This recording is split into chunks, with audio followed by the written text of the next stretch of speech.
हम आपके लिए लेकर आए हैं पाकिस्तानी मीडिया का एक और लेटेस्ट वीडियो। दोस्तों, American deputy secretary Wendy Sherman ने पाकिस्तान के मुंह पर एक जोरदार तमाचा जड़ दिया है।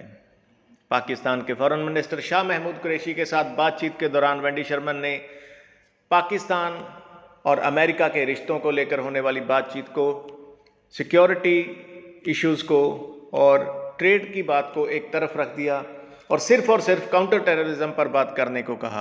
दोस्तों, जब पाकिस्तानी फॉरेन मिनिस्टर ने कश्मीर मुद्दा उठाने की कोशिश की तो वेंडी शर्मन ने इसका कोई जवाब नहीं दिया, बल्कि बलूचिस्तान का इशू खड़ा कर दिया। बलूचिस्तान का नाम सुनते ही पाकिस्तानी मिनिस्टर की बोलती बंद हो गई।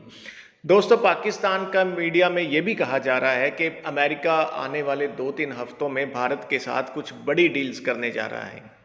इससे पाकिस्तानी मीडिया का घबराना स्वाभाविक है। दोस्तों, क्या है पूरा मामला, जानने के लिए वीडियो को आखिर तक देखें और प्लीज़ हमारे चैनल को सब्सक्राइब करना ना भूलें। जय हिंद, जय भारत। वेंडी शेरमैन के दौरे को आप कैसे देखते हैं? वेंडी शेरमैन ने अपनी प्रेस कॉन्फ्रेंस में कहा कि वो वज़ीर ख़ारजा शाह महमूद कुरैशी और secretary of state Antony Blinken की न्यूयॉर्क में होने वाली मुलाकात के फॉलोअप के तौर पर इस्लामाबाद आई हैं। लेकिन हमने देखा कि लबो लहजे में कोई तब्दीली नहीं आई, किसी किस्म की कोई एश्योरेंस नहीं दी गई, किसी किस्म का पाकिस्तान यूएस का स्ट्रेटेजिक डायलॉग, कोई ब्रेक थ्रू हमें देखने को नहीं मिला।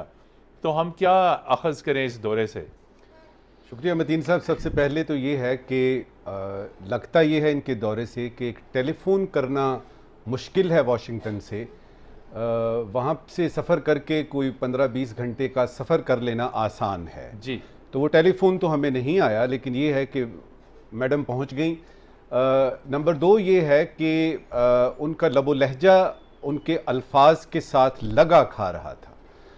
सबसे पहले तो ये लगा कि वो जल्दी में है। मुझे जिस तरह हमारे यहाँ नहीं होता कार्रवाई पूरी करनी, जी। वो कार्रवाई पूरी करने आई थी। वो बताने आई थी कि देखिए, पाक यूएस रिलेशंस की जहाँ तक बात है, जहाँ तक स्ट्रेटेजिक डायलॉग की बात है, जहाँ तक दो तरफा ताल्लुकात में कोई ट्रेड इकोनॉमिक ये वो, इसको रख दे एक तरफ। जी, बात होगी तो सिर्फ काउंटर टेररिज्म पे होगी, तालिबान पे होगी, अफगानिस्तान की सिचुएशन में होगी। और हम ये चाहेंगे कि पाकिस्तान वो करे जो कि दुनिया चाहती है, यानी कि जो अमेरिका चाहता है। जी। हमारी तरफ से शाह महमूद कुरैशी साहब ने कश्मीर पे बात की, उसका उन्होंने जवाब नहीं दिया। उसके जवाब में उन्होंने हरनाई के ज़लज़ले का जिक्र कर दिया। हमें उस पर पाकिस्तान से अफसोस है, ताज़ियत है। जब कुरैशी साहब ने बात की बायलैटरल रिलेशंस की, उसके जवाब में उन्होंने एक गोल मोल सी बात की, लेकिन बायलैटरल रिलेशंस का उन्होंने सवाल जवाब के सिलसिले में जब कुछ उन्होंने 1-2 किए ना इंटरव्यूज, उसमें उन्होंने कहा, हमारे एक पाकिस्तानी जो जर्नलिस्ट थे उन्होंने पूछा जी कि इसका जरा दो तरफा ताल्लुकात का भी बताइए। तो वो थोड़ा सा उनको वो चिढ़ के उन्होंने जवाब दिया कि आपको क्यों समझ नहीं आ रही कि मैं क्या कह रही हूं कि हमने वाइड रेंज, और मैं चूंकि एक डिप्लोमेट रहा हूं सारी जिंदगी, जब ये कहा जाए कि वाइड रेंज वाली चीज़ें हैं, उसमें इकोनॉमिक भी आती है, क्लाइमेट चेंज भी आता है, उसमें ये भी आता है, वो भी आता है, इसका मतलब है कि इस पे बात नहीं हुई। क्योंकि स्पेसिफिकली उन्होंने यही बात की counter terrorism and security cooperation.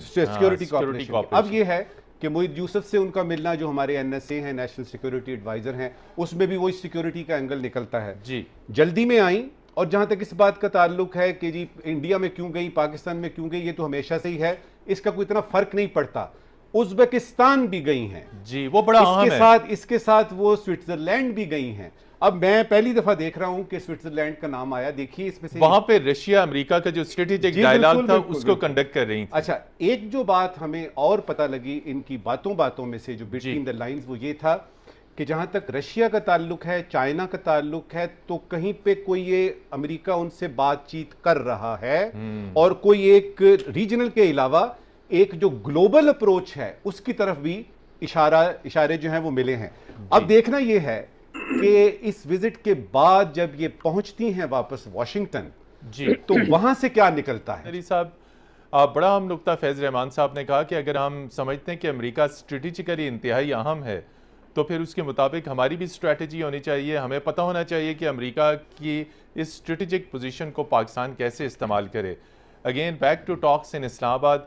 वज़ीर आज़म इमरान खान ने नेशनल सिक्योरिटी कमेटी के इजलास में अफगानिस्तान पे जोर दिया और वेंडी और वज़ीर ख़ारजा शाह महमूद कुरैशी के दरमियान मुज़ाकरात में अफगानिस्तान नेशनल सिक्योरिटी एडवाइज़र। लेकिन वेंडी ने एज सच पाकिस्तान के जो तहफ़्फ़ुज़ात थे कि इस वक्त अफगानिस्तान में एक deep humanitarian and security crisis जो है वो सामने नज़र आ रहा है, लेकिन वेस्ट इसको क्यों नज़रअंदाज कर रहा है? अब जी। प्रॉब्लम इसमें 2 स्टेजेस पे आई है।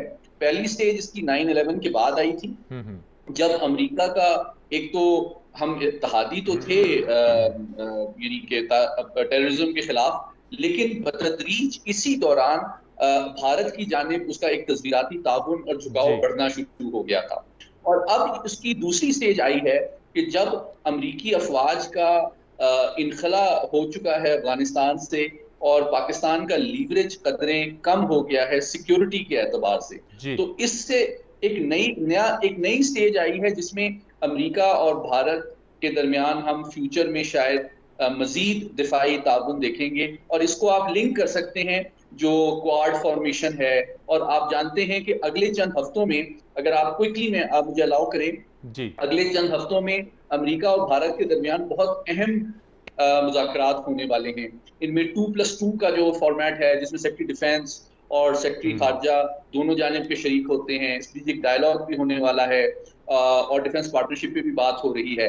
तो बात यह है कि हमें पाकिस्तान में ये बात एक गैर जज्बाती अंदाज में समझने की जरूरत है कि अब अमेरिका और भारत के ताल्लुकात की जो नौयत है उसमें हम ये एक गैर हकीकत पसंदाना बात होगी कि हम एक दूसरे को कंपेयर करें, क्योंकि भारत खुल के चीन के खिलाफ जो कंटेनमेंट प्रोजेक्ट है उसमें एक बुनियादी हदीफ के तौर पे उभरा है, जबकि पाकिस्तान ऑब्वियसली पाकिस्तान का जो कन्वर्जेंस है, जिस तरह एम्बेसडर साहब ने भी कहा, वो काउंटर टेररिज्म के हवाले से है। और उसके अलावा हमारी कोशिश है, और जिस तरह फैज साहब ने भी कहा, और ये कोशिश एक दिन में नाकामयाब होगी लेकिन मुसलसल जारी रहेगी कि हम अपने बायलैटरल रिलेशंस को डाइवर्सिफाई करें, ट्रेड इन्वेस्टमेंट में, एनवायरनमेंट में, इकोनॉमिक कोऑपरेशन में और इवेंचुअली रीजनल कनेक्टिविटी में। लेकिन ये एक दौरे से या एक हाई लेवल मीटिंग से या एक फोन कॉल पे नहीं होगा। जी बिल्कुल, दोनों मोहम्मद अली साहब, मेहनत और सब्र की जरूरत है। जी। भारत को चाइना के खिलाफ आर्म करने और बढ़ावा देने की जो अमेरिकी तवक्को और पॉलिसी है, वो इवेंचुअली एक मल्टीपोलैरिटी को एक्सेलरेट करेगी, जो कि एक्चुअली अमेरिकन इंटरेस्ट में नहीं है। दूसरा एस्पेक्ट जो है वो इकोनॉमिक है। जी। इसमें प्रॉब्लम ये है कि अमेरिका ने पाकिस्तान में इन्वेस्टमेंट्स तो बहुत नहीं की हैं, लेकिन पाकिस्तान की सबसे बड़ी एक्सपोर्ट मार्केट भी अमेरिका है और अमेरिका का IMF, वर्ल्ड बैंक और एशियन डेवलपमेंट बैंक में लीवरेज भी बहुत ज्यादा है और फैटफ रिव्यू पे भी उसका काफी असर होता है। अच्छा, तीसरी डायमेंशन सिक्योरिटी है और आई थिंक बहुत अच्छी एक्सप्लेनेशन आपके सामने आई कि हमारे कंसर्न्स इंडिया की तरफ हैं और हम तवक्को और ख्वाहिश रखते हैं कि भारत के हवाले से जो हमारी सिक्योरिटी की तशवीश है उसको अमेरिका समझे और उसको कम करने में मदद दे।